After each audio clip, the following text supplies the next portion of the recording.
কতদিন হয়ে গেল বাবুর সাথে দেখা হয়নি, একটা ফোন করে দেখি তো।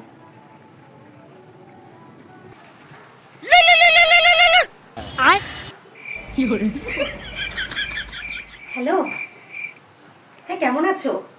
আমি ভালো আছি। আমি ভালো আছি। খুব মিস করছিলাম তোমাকে। দেখা করবে? দেখা করবো? কিন্তু কি করে দেখা করবো? মা তো ভীষণ কড়া গার্ড রেখেছে। আমি যাব।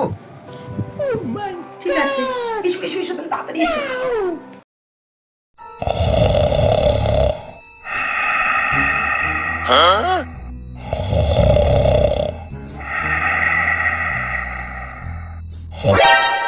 কি hore